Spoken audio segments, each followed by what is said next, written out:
wants the snake? Who doesn't want the snake? Nobody. Let's go.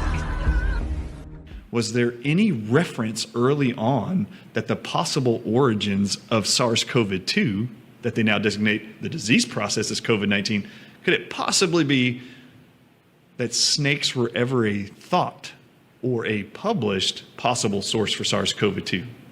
This set me down a huge rabbit hole that at times it's been scary, anxiety creating, and it's time to show you what I learned. There's aspects of this research study that everyone needs to know, because it is very clear from this one study that snakes are the origin of SARS-CoV-2. Wait a minute, doesn't this mean that the gain of function research could have maybe taken something from snakes and then augmented it? Oh, yes. Is that where this is going? Yep. That's exactly where it's going. Wow. Which is not what anyone has been told. Right. There isn't an aspect of COVID-19, its symptoms as a disease or an infection, none of the symptoms or side effects of remdesivir, none of the side effects or adverse events, serious or minor, from the mRNA vaccines that cannot be linked to snake venom poisoning. Whoa. All of it is related, and I'm going to show you. Okay, so wait a second. All of the this is a huge bombshell.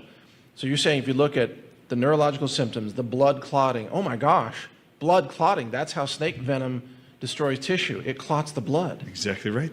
And snake venom is a protein. It's a very long, large protein, and that's what causes the tissue necrosis, right? You get bit by a rattlesnake, It's tissue necrosis, and that's what's happening to people who are getting the vaccine. Exactly right.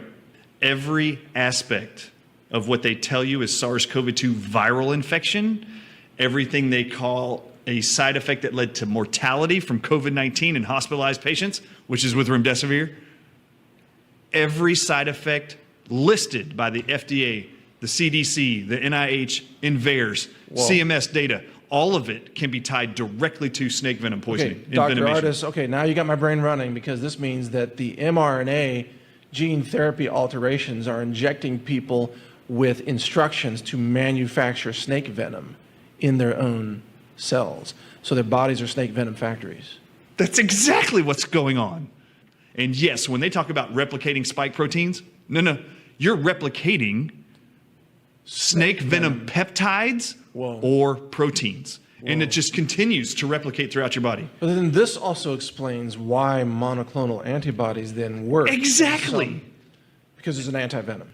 I have proof, and I can show you research like this, that these enzymes found in snake venom target the pancreas of individuals with inflammatory pancreatic disorders, which are what? Diabetes, right? Any of the type of diabetes, heart conditions or inflammatory heart issues, liver, kidneys, lung, brain. And these snake venom components target those tissues exactly. This is also the ultimate bioweapon, because it's something that can be blamed on animals, right? So maybe they took it from animals, they took it from reptiles, they augmented it with gain of function. They made it spreadable, or maybe they spread it themselves, a couple of different ways to do that, and then they diagnose it, they just give it a different name. But it's the ultimate bioweapon. It's actually one of the oldest in history biological weapons. It's in nature.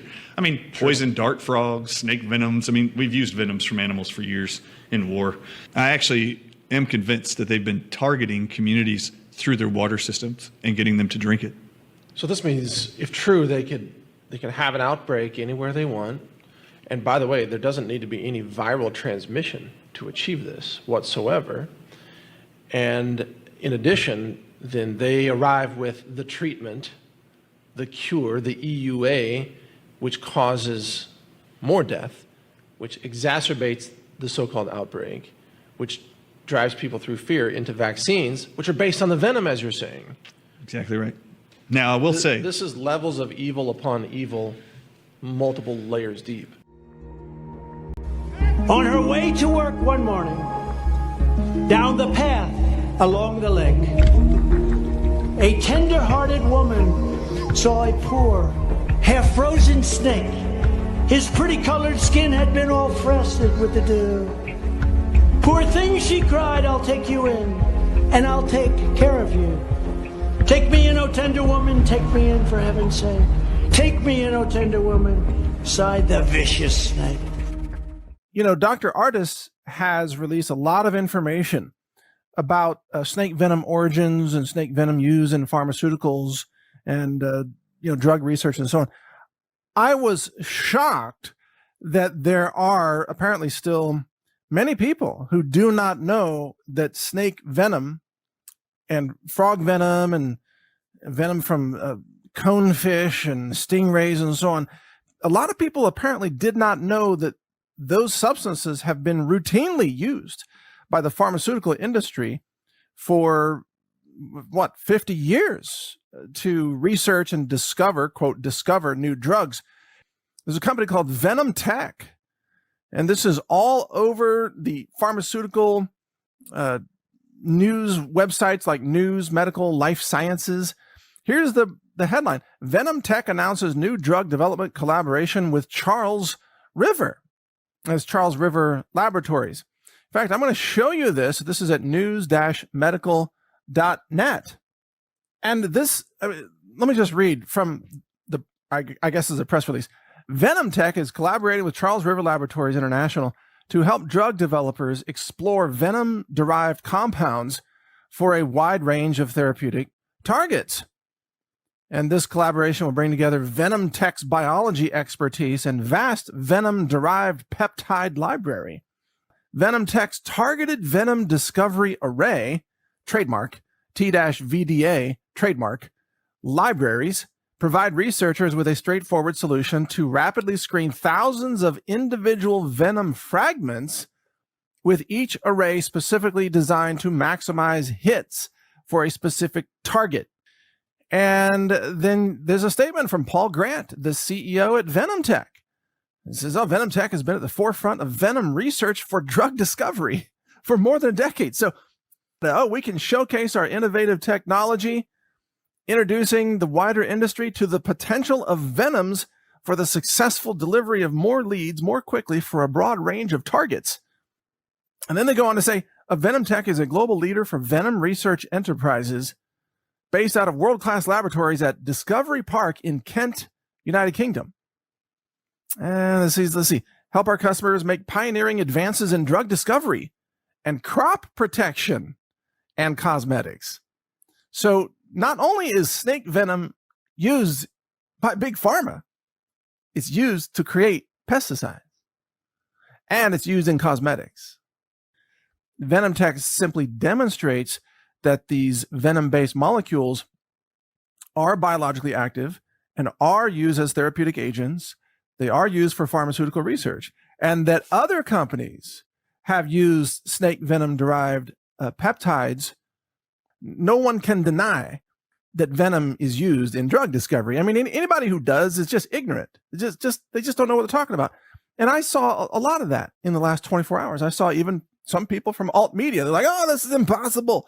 It's not possible that there's snake venom in drugs, or snake venom in water, or snake venom or venom-derived peptides used in vaccines or therapeutics or anything. And it's like, really? So you don't know anything about the history of Big Pharma, basically, is what you're saying.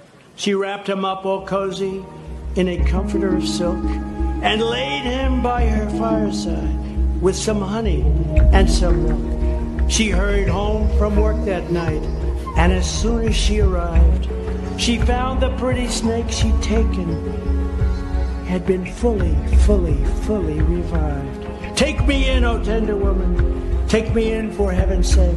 Take me in, O tender woman. Yesterday was the world premiere of our long-awaited documentary, Watch the Water, and we're very proud of the reception that it received. So it's obviously provoked a big reaction.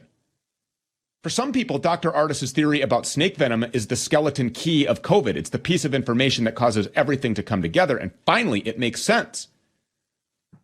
But it's obviously a very sobering theory. We now know that the U.S. government is evil, and that other governments around the world are the same way. But would they really poison their own citizens like Dr. Ardis suggests? Well, Dr. Ariana Love says that she has proof for Dr. Ardis's theory. She says that it's in the patents. PLA2 is an enzyme that occurs in snake venom, and Ardis has found FDA documents approving it to be put in our food. She's also found snake venom listed as an ingredient in 5 separate COVID-19 related patents, but that's not the end of it. Now, snake venom is being touted as a treatment for HIV as well. Dr. Love joins us now with more on this. So obviously, you believe Dr. Ardis's theory to be factually true. Yeah, absolutely. It's irrefutable proof. We have patents, receipts, everything. Yeah, snake venom, that's what they're using. So COVID-19 was never a virus at all. It has always been snake venom. COVID is the venom. Remdesivir is the venom. The injections are more venom. This is just the constant repeated envenomation of the global population. Poison. We're being poisoned worldwide. And, you know, it's not just in the water. I also found snake venom in the patents, in the COVID-19 vaccine patents. It's listed as venom, and it's also listed as proteolytic enzymes. So there's 6 snake venom patents against HIV. So they're also trying to sell it to us under the guise of it being antiviral and, quote, for the prevention and treatment of HIV infection. What the snake venom is actually doing is that it's targeting your cell membrane, not the viral membrane. There's a PubMed study that HIV is being encoded into people's cells to produce a new cell line persistently. And the Johnson & Johnson patent mentions RNA replicons, which are forever replicating proteins. Now, the snake venom latches to the ACE2 receptor and knocks it out of commission. You're poisoned. So this destroys the body's cell signaling function, enables the mRNA nanotech to get into the cell, reach the nucleus, delete genes, and code the genome, cloning. So snake venom causes paralysis, the loss of muscle function, and respiratory failure. It also causes inflammation, cytokine storms, and induces autoimmune illness. So studies say that snake venom triggers irreversible intercellular alterations and cell death and ongoing organ failure. These are all the things that we're seeing. But they do have these organoids, they're called, and they're growing these organoids in the lab to mass produce snake venom. They are snake glands that produce the venom artificially without the snake. Then I found something else in the Oxford patent. It mentions nanobodies. This is really key evidence because it says, quote, antibodies have been replaced with nanobodies. Now, in this whole thing, the whole purpose of the COVID vaccine was supposedly to invoke an antibody response from our immune system, right? But no, that was a lie. They're using nanobodies. And so they're programming nanotechnology to kill. Sighed the vicious snake. She clutched him to her bosom. "You're so beautiful," she cried. "But if I hadn't brought you in by now, you truly would have died." She stroked his pretty skin again and kissed and held him tight. But instead of saying, "Thank you, ma'am," the snake gave her a vicious bite. "Take me in, O tender woman, take me in, for heaven's sake. Take me in, O tender woman," sighed the vicious snake. "I saved you," cried the woman, "and you've bitten me. But why?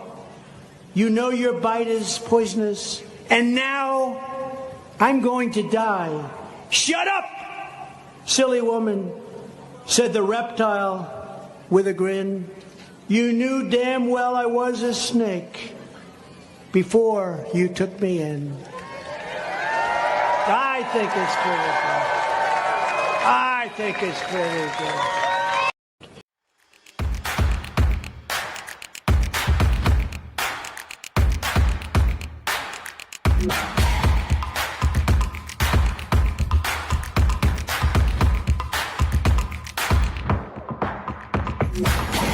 Well, welcome back to this incredible edition of the Dr. Jane Ruby Show. I'm really excited to bring in Dr. Bryan Ardis again.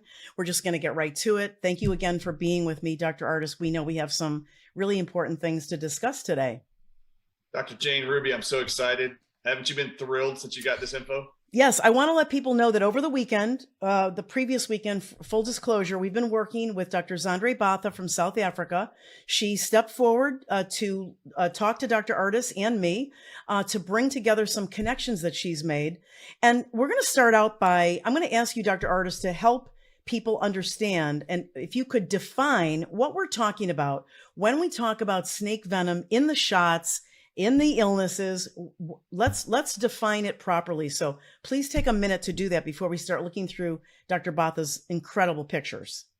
Dr. Batha's incredible, and how exciting it was to see her finally put together the answers to the questions she's had every time she's looked at slides of her vaccinated patients over the last year, and calling attention to things she was seeing under the slides that she didn't understand. She didn't know what she was looking at.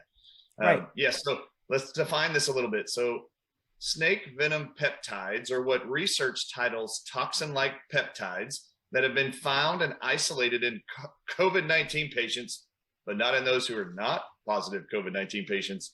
They define them as toxin-like peptides. These are little bitty sequences of genetic material that are actually identical and can be synthetically made and are in sequence identical to aspects and portions of snake venom toxins. They're called VENOM specific toxins, and there's 19 of them found in the venom of vipers, king cobras, marine snails, starfish, I've found out.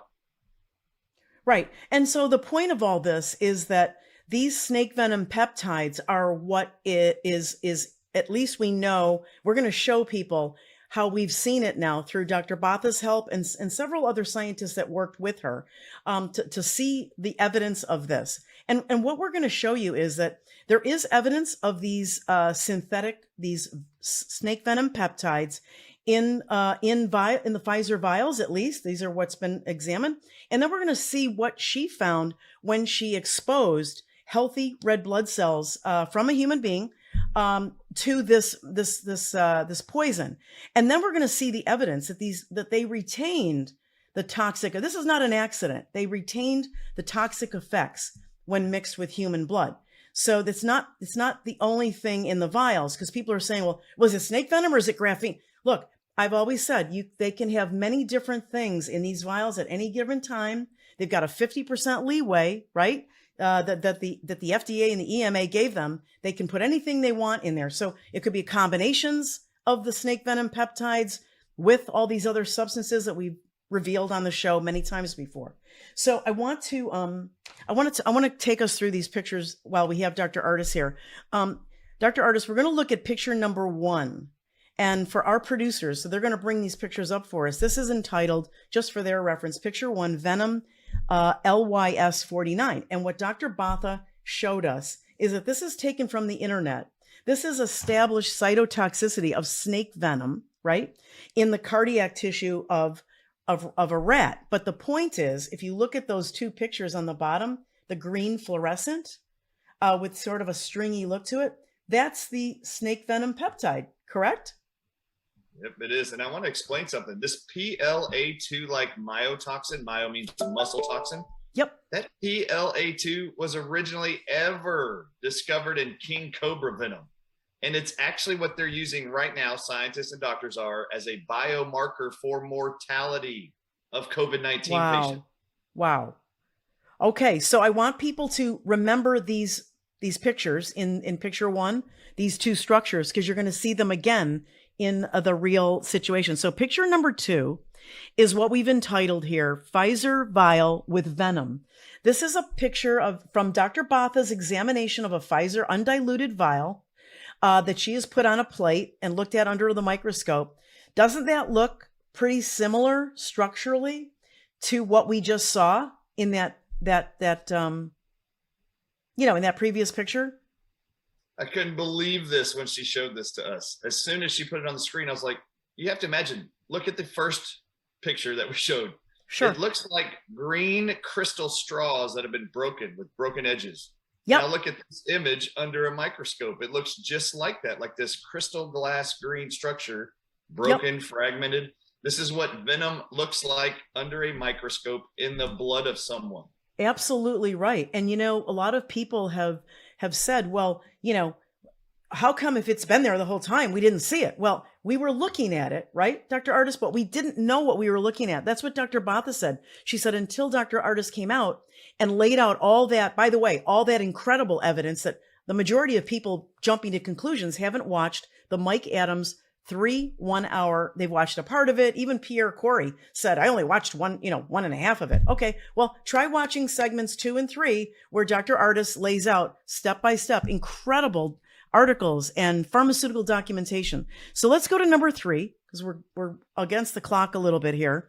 This is called establishment of organoid cultures for snake venom, and I thought it was important, Dr. Artis, that we share this with people. Together with Dr. Botha, we brought this out.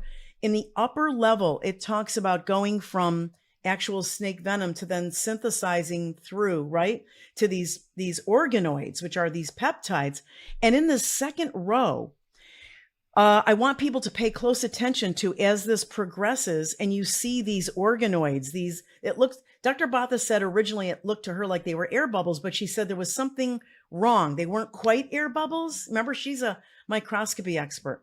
And so I wanted to show this, any thoughts before we go to the live, like sort of real life version of these little bubbles? Yes. Yeah.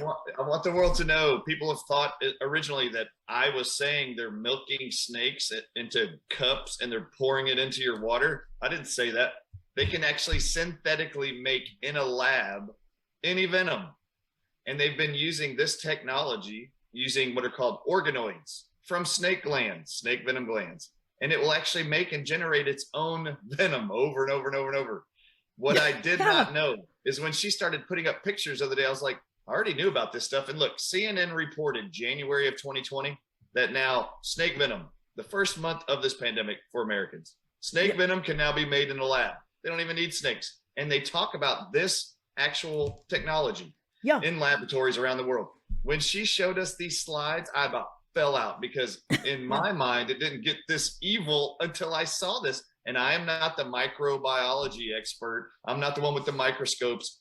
But when you look at all the side effects people are reporting from the shots, how can you not now finally get excited that it looks everything like the deadly toxic neurological, blood toxic, and cytotoxic effects of venoms? Right. And what she's linking to what you've been laying out is that this process of these snake venom peptides then create these organoids. And then, like you said, those organoids independently start to spew out activity that is replicative, if you will, of snake venom toxicity. So I just want to show picture number 4 for our producers. This is developing venom organoids. These bubble-like structures are actually what Dr. Artis just referred to. And I'm going to jump now beyond that to let's get to what Dr. Botha actually found and showed us, because we're taking a closer look. Dr. Artis and I have organized these since our meeting with her. And so picture number 5 is a side-by-side. It's entitled Organoids Online versus South African Pfizer vial. This is just the way I've referenced them. What you're looking at on the right, let me just introduce that, is from the Hubrecht Institute. This was found online where they're showing you venom-producing snake organoids developed in the lab. Okay, and then to the left is Dr. Botha's microscopy photograph, right? I mean, call me crazy, right, No, Dr. Artis? when she showed me that image on the left, I looked at it and I got into the camera and I was like, oh my God, that looks like an organoid. And I looked at her and I said, I didn't even think it could be possibly that evil. Are they actually just putting that in your body? And she's like, I don't know, but that's exactly what it looked like to me. And so she was shocked as I was. Yeah. The evil is unbelievable, because I'm going to tell you something. As somebody who spent 20 years in pharma, there is no reason or excuse for this. And the fact that they're silent is very dangerous to me, because this is an industry that's very touchy, and they're very picky about who says what, and they're very sensitive to external or public opinion. And yet these companies, they know they're free. I want to show number 6 here. Dr. Artis has seen this. This is the video of the Pfizer vial undiluted from Dr. Botha. And this video, we're going to play it. It's about, it looks like it's about 12 minutes. We're just going to play it. I'm going to ask the producers to play it for about 10 seconds. You can see all these round structures. These are the organoids, and this is again undiluted. So this stuff it's hydrated, it's moving around. And then I want to take you to picture number 7. This is a still picture.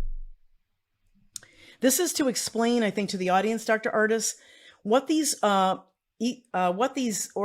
rather, the snake venom peptide toxins, what they do to your red blood cells. This is I believe this is from the internet. But what this shows is the majority of the red blood cells, which should be perfectly round, without those pokey things coming out of them, have been damaged in this photograph, and it's called echinocytosis, which can be from a number of other things. But when you have snake venom peptides in the immediate area and of red blood cells, and they start to behave like this, you can pretty much believe that it's coming from that. So let me show them the bombshell photo, Dr. Artis, which is for the producers, number 8. I'm going to explain what this is, and then I want you to weigh in. Okay. You see the 3 of us there. We definitely met, right? You can see Dr. Artis going, what? So Yeah, on the couldn't left, believe it. yep, on the left is Dr. Zandre Batha's healthy blood, a sampling of her red blood cells on a plate. And then when you look at it to the right, she then takes a droplet of the undiluted Pfizer vial, where she has identified those snake venom peptide structures that we matched to the internet. And look at what it did to her blood. I asked her how long this took. She said, I believe this was about 5 to 10 minutes. She said it was less than 5 minutes. Okay. And so what you see is gross rulio stacking of the red blood cells. They've lost their negative charge. And so instead of repelling each other, they're clumping together. They're damaged by becoming echinocytotic, and they have these pokey things. So Dr. Artis, take us through this a little bit and tell us what your reaction was. Yeah, the most incredible thing to me was after she saw the Stu Peters Watch the Water show and looked at a few of the things, other interviews I did about the snake venom connection to even possibly the vaccines, she took her own blood. I mean, that's her blood on the left since seeing that. And she looked at it, everything looked normal. We went through each of the cells on the image with her. And then she added 1 drop of Pfizer vial vaccine. And this is what happened to her blood cells. And what happened when this happened, she already looked online and she actually just typed this. Look, this isn't like rocket science. Yeah, you can all do it. She actually typed in the internet, what does snake venom do to red blood cells under a microscope? And it did this. And then she wanted to test it on her own. If this isn't shocking to everyone around the world, to even go look and see if it's possible that either the shots for COVID-19 are behaving exactly like snake venom, or actually have snake venom, or have snake venom like peptides in them. If it's not even worth it for you to go look, this is what's happening in people's blood, and they are dying. Right. Either disprove it with your own evidence, or move on and start supporting Dr. Artis and start doing your own. Science doesn't proceed on consensus. I've always said it proceeds on the empirical method, and that is to continue to replicate, continue to dig. If you don't have a better explanation, then you're just controlled opposition trying to maybe, disparage him, but without good reason. So that's a warning to all you frontline doctors out there that jumped ahead of this and said, oh, I don't believe it. It's, hey guys, disprove it. Be scientists. Look, just put the lens on. Like I say, just put a lens on for a moment and look at whatever it is you're working on with COVID, have been alarmed about with COVID or the vaccines or anything, the symptoms. Put the lens on of snake venom and the possibility that those might be connected. You're going to be shocked, as I've been for the last 4 months, 16 hours a day, that everything, including stuff like this that I didn't even think to look for. I never went online and said, what does snake venom look like in the blood of a patient? I didn't look under a microscope. I don't look in microscopes, but scientists do. And it's finally answering, like this great doctor. She was wondering what those green crystals were in the blood for the last year. And she's been bashed for disinformation. She didn't even say what it was. She didn't know what it was. The moment she went online and said, what does snake venom look like in the blood of a patient under a microscope? Immediately it made sense. Yes, because she's been seeing this for many months, but couldn't really say 100%. She said, I'm not a particle expert. Okay, I know what I see. But before you run and we lose you, I just want to play a few seconds, and then we're going to let you go, and I'm going to continue with a couple of the other pictures. But I want the producers to play number 10, the video, blood mixed with the Pfizer vial. This is when she mixed her blood, and she did a video of it. She mixed her blood with a drop of the Pfizer undiluted vial. And you can see them moving in real time, clumping and Rulio, and it's trying to move around. The borders are where the material is. I mean, it's just shocking. This is shocking. I'm going to play this again. Dr. Ardis has to move on to another interview, and I'm so grateful that he had taken some time this morning to meet to talk about this. We'll air this. This will be aired tonight, right after the Stu Peters show. It'll go live. So I wanted people to see that moving around. Dr. Ardis, any last, I mean, we're going to have you back on hopefully next week or the week after, because Dr. Botha has many more videos, many more pictures. We're going to get some chemical analysis. Anything you want to let people know, and before we let you go?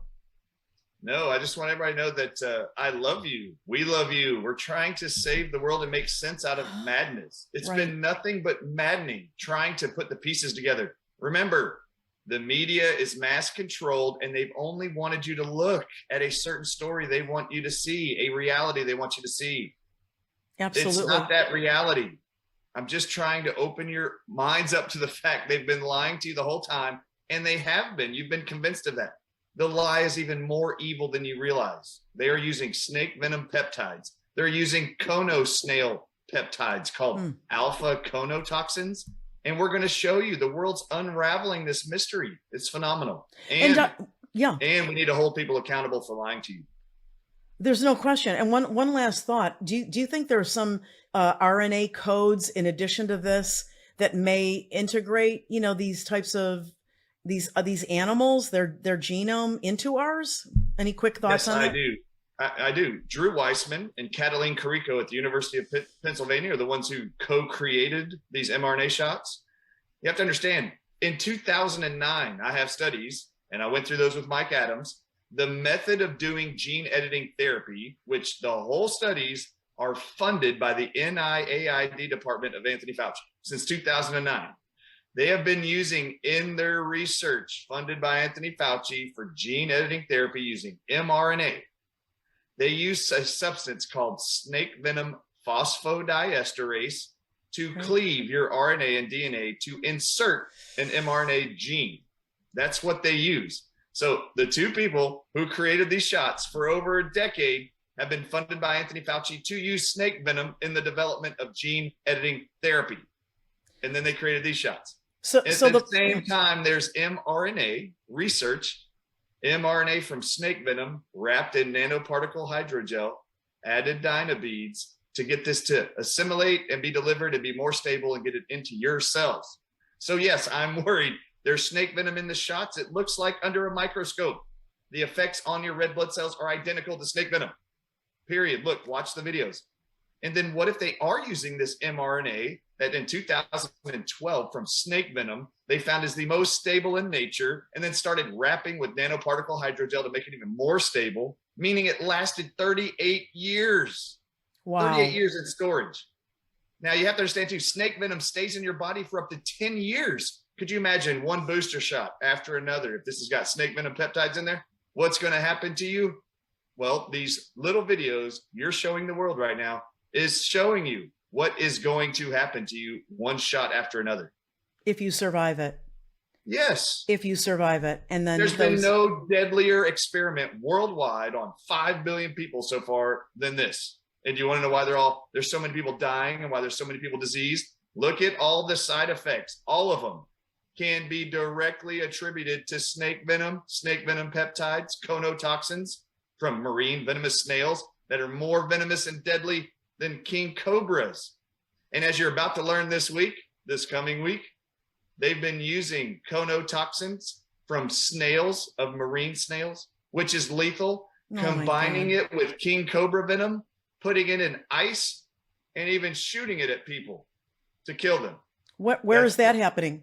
Since the 70s, the CIA's been doing that and has had the ability to do that. It's insane. This is a rogue portion of our government that's doing it to all of us in the world. Great.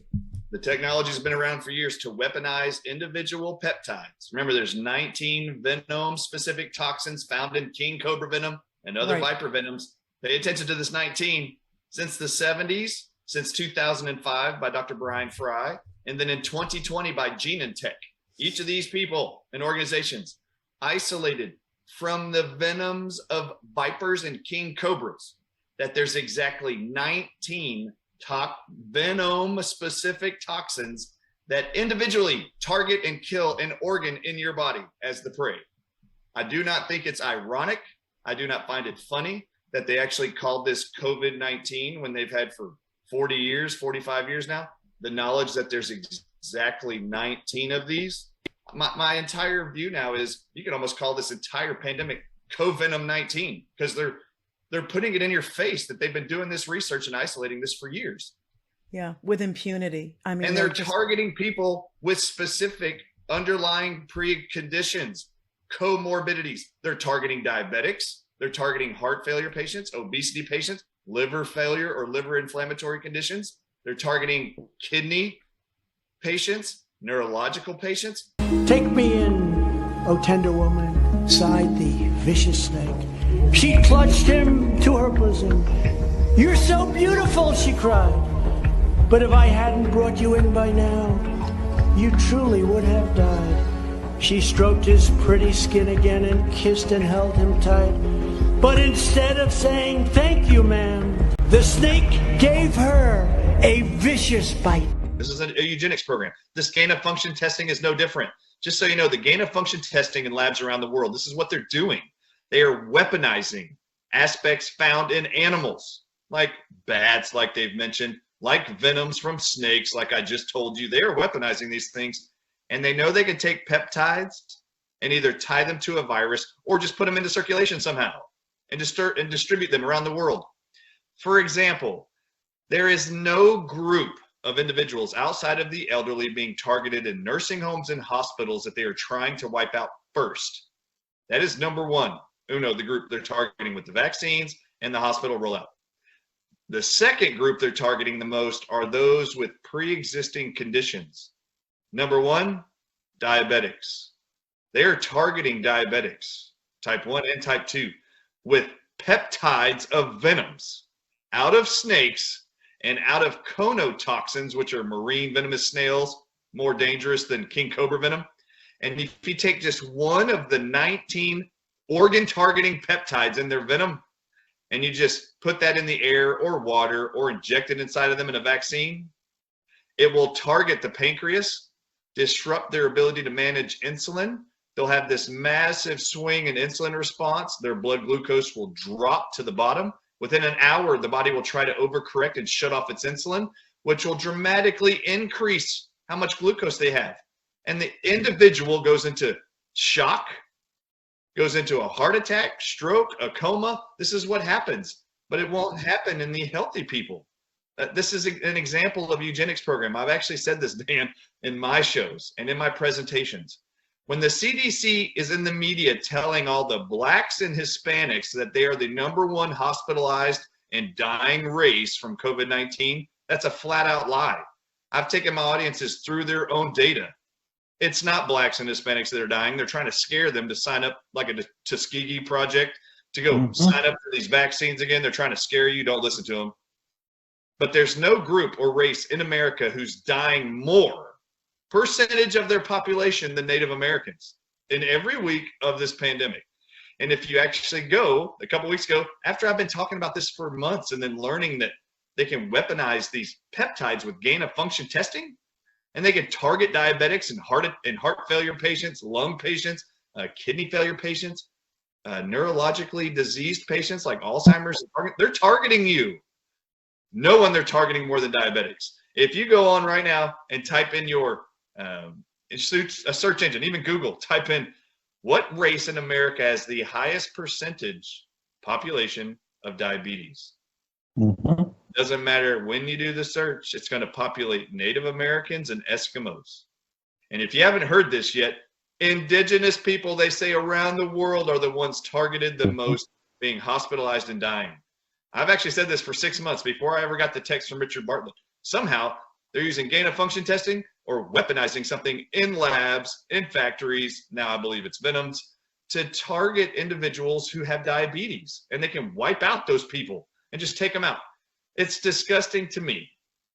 Can you believe that in America, the United States of America, 1/3 of our entire population is either pre-diabetic or actually diagnosed diabetic?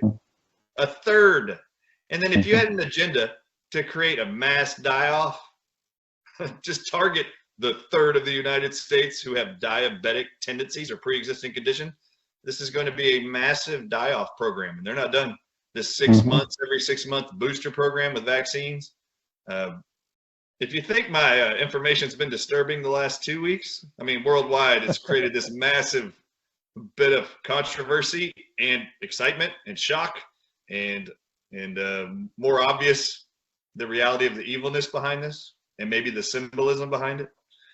But one of the things that's come to light in the last few days that I cannot believe, I don't know if you know this, I'm going to say it right here for the first time ever in a show. If you look at underneath a microscope, the Pfizer vaccines, for example, there are substances in the vaccine that look very similar to what are called snake venom gland organoids. And I don't know if anyone knows what that is, but these are little bitty organelles taken out of the tissues of a venom gland of a snake, and you can put it in a petri dish. And if you just give it glucose, sugar, and a good temperature, it just sits there and generates venom without being attached to the snake. It just sits there and does it. There's video evidence that inside the Pfizer shots, there's actually, it looks exactly like snake venom organoids. And do you remember they said in the very beginning, you had to keep the Pfizer vials and all the mRNA shots at a very cold temperature? You know what's interesting about snake venom organoids? You have to keep them at a very cold temperature, like the cold temperature of a reptile. You know, it's cold-blooded, and it'll just sit there. And if it sits on a shelf, it just sits there and generates venom all on its own. Could you imagine if they're just sitting there in a cold refrigerated case or refrigerator, and it's just sitting there developing more and more venom, and then they inject it inside of you? Guess what venom does in the body? It causes prion diseases, which you've heard about with these mRNA shots. Snake venom causes heart failure and death, like myocarditis. It causes massive amounts of blood clotting and hemorrhaging. I've heard people say, don't listen to Dr. Artis, his snake venom theory. Snake venoms only cause anticoagulation. That's not true. All you got to do is just study venom for like 5 minutes. There are certain venoms of snakes that cause blood clotting, and there's certain ones that cause anti-clotting, and they can weaponize them both. So I'm very concerned about this, and we're looking into it, but I would be very leery that that's what it's doing. What's interesting about snake venom gland organoids, they already know this. I've already got documentation and research studies on this over the last week. If you take those and you put them in a human, there's this thing called heat shock, and it's too warm in the body of a human to keep the organoid developing more venom. It dies off, but all the venom gets released at once. So you'll see in the first 24 to 48 hours, the most deadly toxic effects. You know, 50% of everyone who's died from these shots dies in the first 48 hours. Do you know 80% of all of them die in the first 7 days? And it just fits the idea that it's either as dangerous as snake venom or it is snake venom. Either way, it looks like it is. And if it walks like a duck, I was taught damn long ago by my grandpa, if it walks like a duck, it probably is a duck. And it's pretty disgusting. I mean, there was Dr. Charles Hoff out of British Columbia. I just have to show this because I love it for all audiences. As I was getting into this venom research, I was like, I'm starting to get freaked out. Maybe they're using venom in the shots. Maybe that's what's causing all these deadly side effects. I mean, we can agree snake venom kills people, right? It's very dangerous. It's scary to get bit by a snake. It can kill you. That's what their venom does. It's very dangerous and toxic. And it's one of the oldest in history biological weapons man has used against other men. So to me, it's like, how barbaric is it? We're still using the same thing, just figuring out how to isolate it, more target-specific preconditions, and I believe it. But what I wanted to know was, out of British Columbia last summer, there was a medical doctor named Charles Hoff, and he actually serves Indigenous people in British Columbia, Canada. And he said as they started giving out the mRNA shots, a bunch of them were complaining about fatigue, lack of energy. They couldn't exercise like they used to, walking upstairs, they had to catch their breath. They start calling this long haulers COVID. He ran a test I'd never even heard of, but now everybody around the world knows about it. It's called a D-dimer test, and it looks to see if there's high elevations of this marker called D-dimer. He said it tells the person or the practitioner that there's high amounts of blood clotting going on in the body. And 60% of all of his post-vaccinated patients had it. Now, I, as a retired chiropractor, I didn't know what a D-dimer was. But as I'm looking into this venom aspect of COVID-19, imagine my shock, Dan, when I actually typed on the computer, what do medical doctors interpret D-dimer levels that are elevated to mean? And I couldn't believe it. Just last month, March 2022, there was this article on Medscape. Look at this. How are elevated D-dimer levels interpreted? March of 2022. And all I wanted to know was, what is lab technicians and doctors trained to look for if you see this on a blood test? I didn't know. I've never even heard of this test. Imagine my shock when number 5 appears, number 5 bullet point, snake venom poisoning. And all I did was go like this. Oh no, what if they are using snake venom? Snake venom was found to be the origin source for COVID-19. What if they're just shooting venom into people? I've had to learn a lot. Do you know they have been manufacturing synthetic venom from snails called conotoxin, more deadlier than king cobras, and snake venom? They've been making this stuff synthetically in biological weapons labs around the world, doing gain of function testing also since 1989. And the actual venom is just as toxic as the real stuff. They're just mass making it inside of factories. They've been doing it for 40 years in factories. It's synthetic. It's just as active, just as deadly as the real stuff. Dr. Jane Ruby says that an anonymous scientist has now come forward and provided her photographic evidence of snake venom contained in undiluted Pfizer vaccine vials and damage to red blood cells caused by the venom. Shocker. Actually, totally unsurprising. Dr. Jane Ruby joins us now with more. Yeah, Stu, I knew it was just a matter of time, but Saturday morning, I received a stunning phone call from this particular scientist who prefers to be anonymous just for a few more days while they gather some more evidence. But from what I've seen already, it's just been incredible. Basically, what they've done is they've identified king cobra related venom in an undiluted Pfizer vial using frequency, which is very common to separate out chemicals. What they tell me they've found is not only have they identified it, but of course it is a synthetic version. They're called snake venom organoids. And what they end up doing, these people did, was they took some human blood immediately from a live person, living cells. They took some droplets from the Pfizer vial, again, undiluted. They dropped it. This is called an in vitro procedure. They dropped it on those blood cells. And I brought a picture to show here. This is what happens to the red blood cells. Now, these shapes that you're looking at right now are not new. We've been looking at them for many, many months. We just didn't put them together until Dr. Artis came out with the snake venom information. And so what happens is it turns these red blood cells into what's called echinocytosis. And they're not spikes, but they're these little triangular pointy, things that sort of appear on these red blood cells. They sink in, they're damaged. And this is very, very common in the blood of people who have been poisoned by snakes, by viper type snakes. They said that they marked it to the king cobra, this particular vial. They showed this blood evidence that I'm showing you now. And they basically talked about these snake gland organoids. I'm doing an entire segment on it on the Dr. Jane Ruby show immediately following your show here.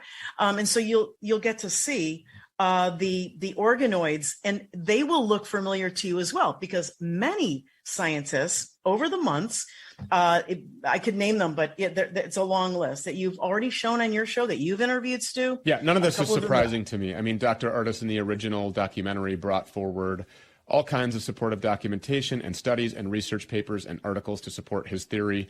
Mike Adams did a 3-hour-long sit-down with him, really went in depth more in a technical interview with even more documentation to support this. So for somebody to find this stuff is not surprising to me. What is surprising to me is the communist-style attack from alternative medicine frontline doctors and also other people in the political world. Absolutely, Stu. I was most shocked by someone who I respected prior to this, Dr. Pierre Corey, who has come out publicly with a very smug kind of sarcastic, I would call it critique of Dr. Ardis. And he admits he only watched half of the Mike Adams interviews, number one. Number two, he actually accuses Dr. Ardis of having a, quote, manic episode. This is infuriating, Stu. He hasn't talked to Dr. Ardis. He didn't look at all the evidence. And now they're coming out. It's very, very dangerous. And I've said to people, watch very carefully who comes out from the front line of doctors and experts among our group and tries to disparage and denounce, especially without seeing the evidence, Dr. Ardis's work and all of his postulations. Who wants the snake? Who doesn't want the snake? Nobody. Let's go. On her way to work one morning, down the path along the lake, a tender-hearted woman saw a poor, half-frozen snake. His pretty colored skin had been all frosted with the dew. Poor thing, she cried, I'll take you in, and I'll take care of you. Take me in, O tender woman, take me in for heaven's sake. Take me in, O tender woman, sighed the vicious snake. She wrapped him up all cozy in a comforter of silk and laid him by her fireside with some honey and some milk. She hurried home from work that night, and as soon as she arrived, she found the pretty snake she'd taken had been fully revived. Take me in, O tender woman. Take me in for heaven's sake. Take me in, O tender woman, sighed the vicious snake. She clutched him to her bosom. You're so beautiful, she cried. But if I hadn't brought you in by now, you truly would have died. She stroked his pretty skin again and kissed and held him tight. But instead of saying, thank you, ma'am, the snake gave her a vicious bite. Take me in, O tender woman, take me in for heaven's sake. Take me in, O tender woman, sighed the vicious snake. I saved you, cried the woman, and you've bitten me, but why? You know your bite is poisonous, and now I'm going to die. Shut up, silly woman, said the reptile with a grin. You knew damn well I was a snake before you took me in. I think it's pretty good. I think it's pretty good. Years from now, they'll be talking about it. They'll be talking about this great thing that we did with the vaccines. A truly unprecedented, amazing medical miracle.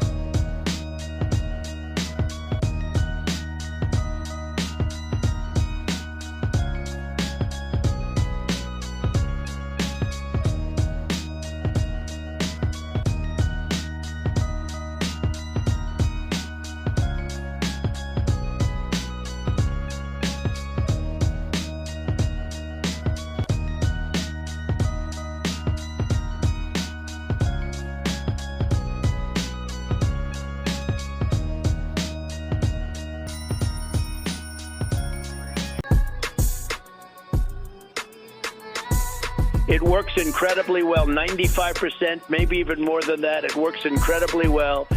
And it's really saving our country, and it's saving, frankly, the world. I would recommend it, and I would recommend it to a lot of people that don't want to get it, and a lot of those people voted for me, frankly. But it's a great vaccine, it's a safe vaccine, and it's something that works. Oh, this is great. I wear it every day. I wear it every day. So tell me about this. I'm a registered nurse, so I am so pro-vaccine if it's right for you and your health. Thank God for Donald Trump. I'm going to get teary. Thank God for Donald Trump. Going to save the world. I recommend you take. Because Operation Warp Speed is one of the positives from the administration, and you've brought up the need for vaccines. You've actually told people to get vaccines. I'm just curious. I got the Pfizer vaccine. Which vaccine did you get? Have you shared that with us yet? Well, I got the Pfizer, and I would have been very happy with any of them.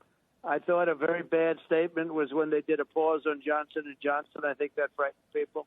That was a bad thing to do. At that time, when they did the pause, they had 6 people that may have had some difficulty out of millions that received it, but I think the pause was a very bad thing to do. Forget about the mandates. People have to have their freedom, but at the same time, the vaccine is one of the greatest achievements of mankind. The vaccine worked, but some people aren't taking it. The ones that get very sick and go to the hospital are the ones that don't take the vaccine. But it's still their choice. And if you take the vaccine, you're protected. Look, the results of the vaccine are very good. And if you do get it, it's a very minor form. People aren't dying when they take the vaccine. I recommend take the vaccines. I did it. It's good. Take the vaccines. But no, that's okay. That's all right. You got your freedoms. Both the president and I are vaxxed. And did you get the booster? Yes. I got it too. Okay, so... Don't.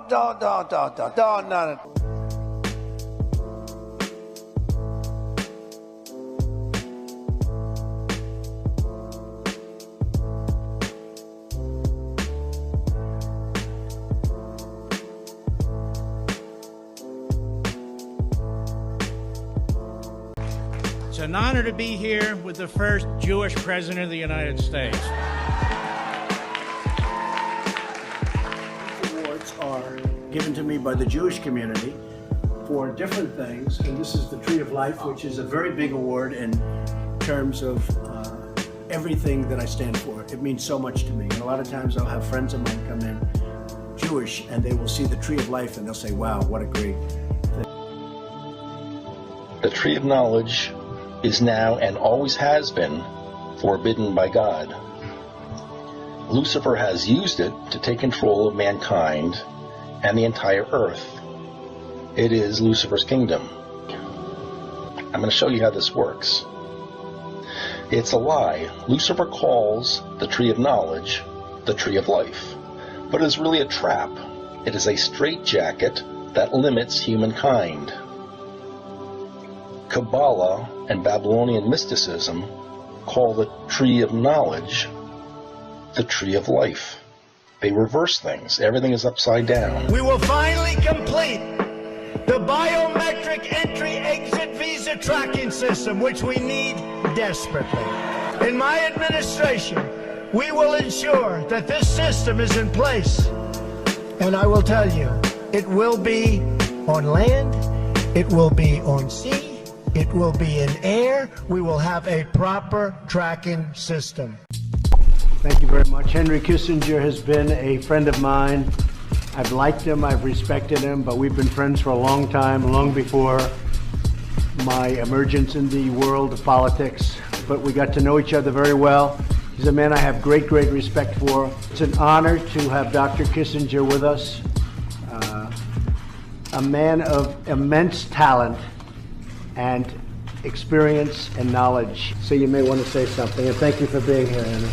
Thank you very much. I'm here at a moment when the opportunity to build a constructive, peaceful world order is very great.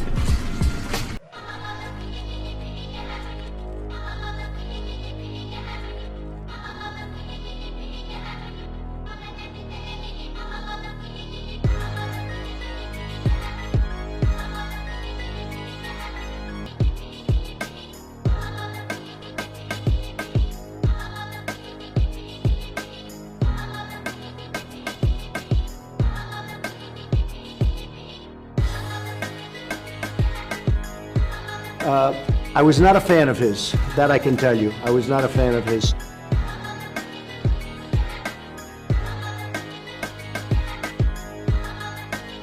I was not a fan of his.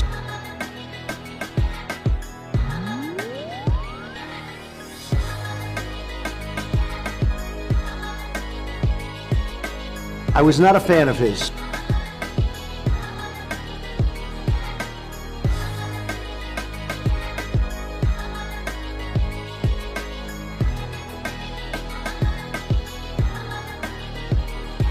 did try and fuck her. She was married.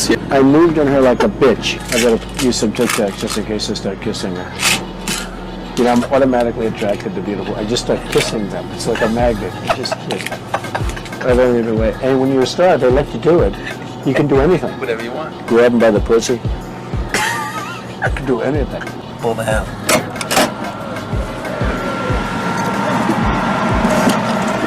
I stood up, and he came to me and started kissing me open-mouthed as he was pulling me towards him. What's the favorite thing you have in common with your father?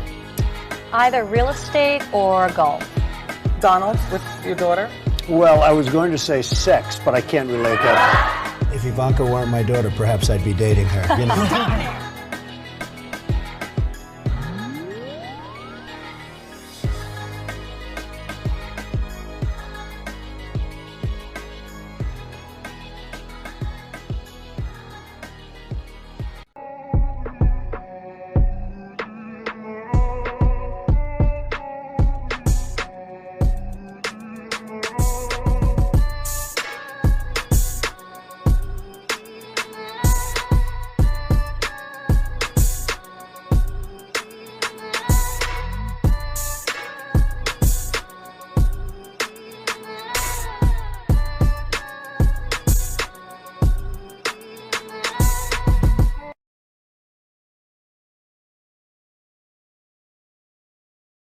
Communications Coordinator, Donald J. Trump for President, Sephardic Jew.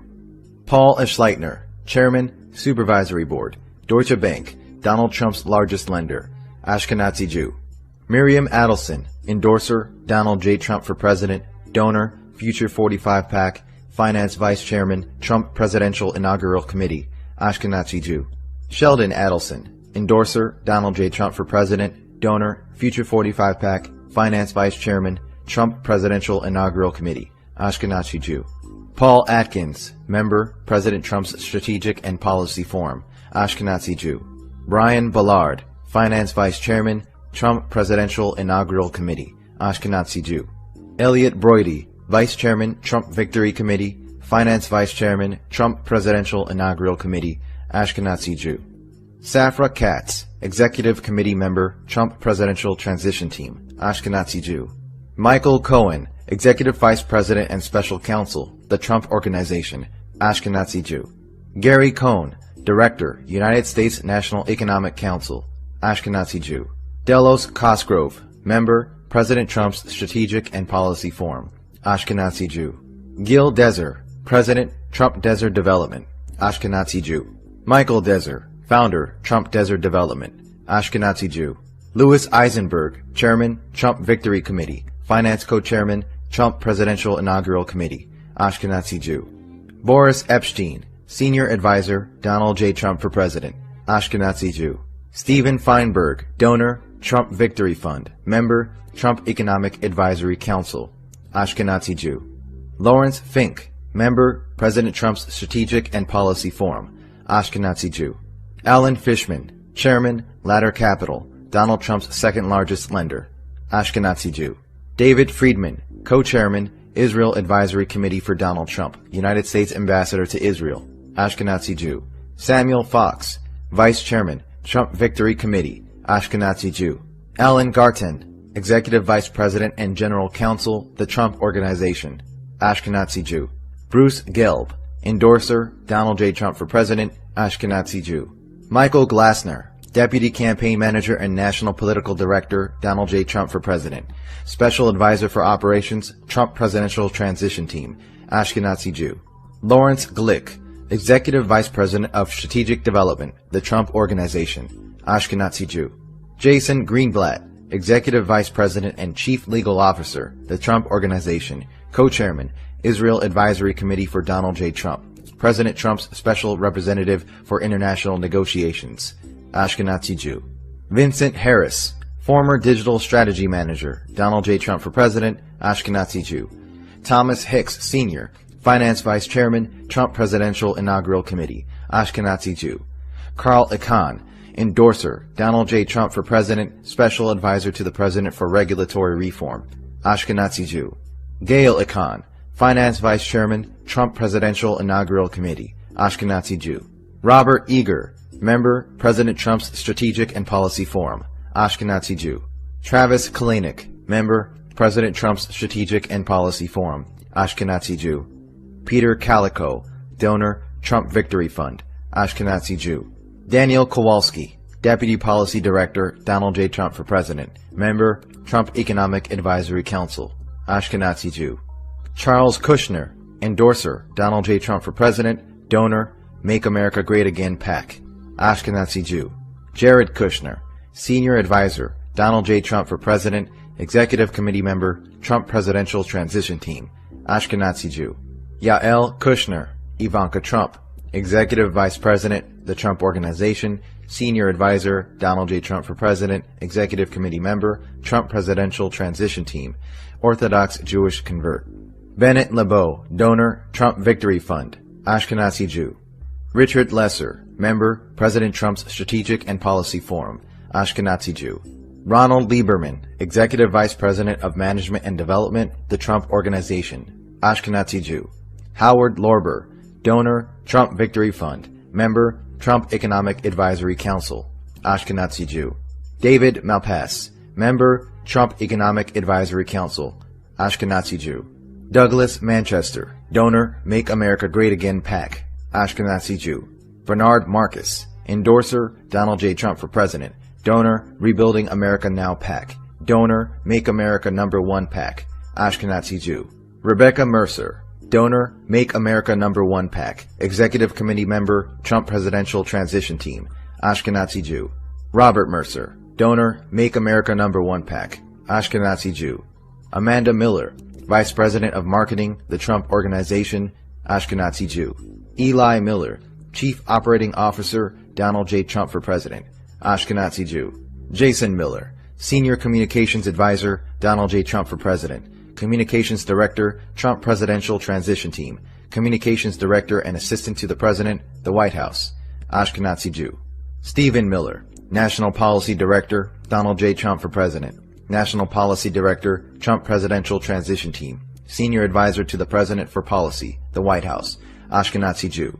Stephen Mnuchin, Donor, Trump Victory Fund, Member, Trump Economic Advisory Council, National Finance Chairman, Donald J. Trump for President, Executive Committee Member, Trump Presidential Transition Team, Secretary, United States Department of Treasury, Ashkenazi Jew.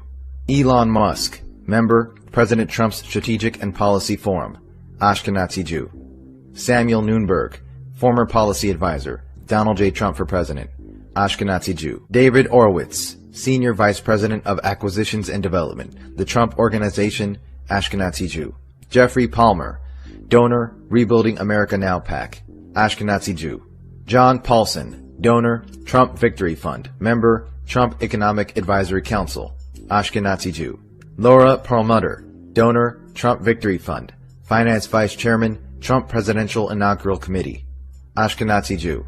Andrew Puzder, Secretary, United States Department of Labor, Ashkenazi Jew. Stuart Rauer, Endorser, Donald J. Trump for President, Ashkenazi Jew. Richard Roberts, Vice Chairman, Israel Advisory Committee for Donald Trump, Ashkenazi Jew. George Ross, Executive Vice President and Senior Counsel, the Trump Organization, Ashkenazi Jew. Wilbur Ross Jr., billionaire investor and former Senior Managing Director of Rothschilds Incorporated for 25 years, Secretary of Commerce, Donor, Trump Victory Fund, Member, Trump Economic Advisory Council, Secretary, United States Department of Commerce, Ashkenazi Jew. Stephen Roth, Donor, Trump Victory Fund, Member, Trump Economic Advisory Council, Ashkenazi Jew. Keith Schiller, Director of Security, the Trump Organization, Ashkenazi Jew. Stephen Schwartzman, Chairman, President Trump's Strategic and Policy Forum, Ashkenazi Jew.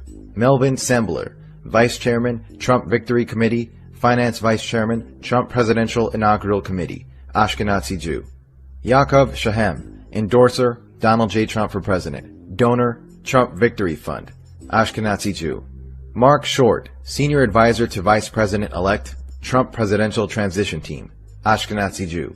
Peter Thiel, Endorser, Donald J. Trump for President, Donor, Trump Victory Fund, Donor, Rebuilding America Now PAC, Donor, Make America #1 PAC, Executive Committee Member, Trump Presidential Transition Team, Ashkenazi Jew. Lara Trump, endorser, Donald J. Trump for President, Ashkenazi Jew. Vanessa Trump, endorser, Donald J. Trump for President, Ashkenazi Jew. Kevin Warsh, member, President Trump's Strategic and Policy Forum, Ashkenazi Jew. Mark Weinberger, member, President Trump's Strategic and Policy Forum, Ashkenazi Jew.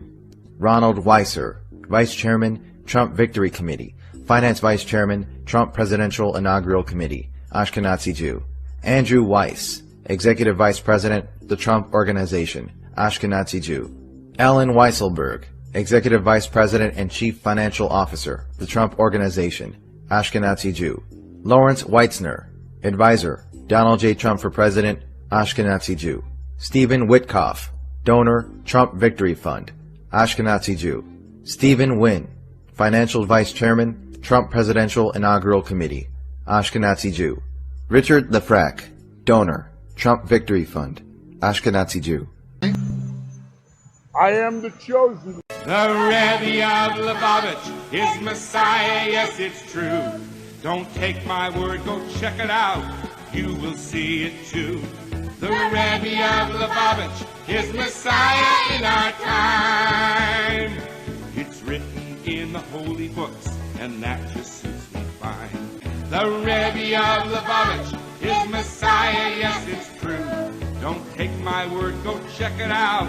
You will see it too. The Rebbe of Lubavitch is Messiah in our time. And it's written in the holy books, and that just suits me fine.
Let's pray together, may we?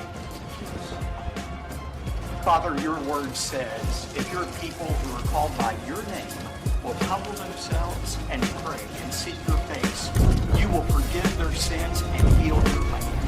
Father, I thank you that we have a President Donald Trump, who believes in the power of prayer.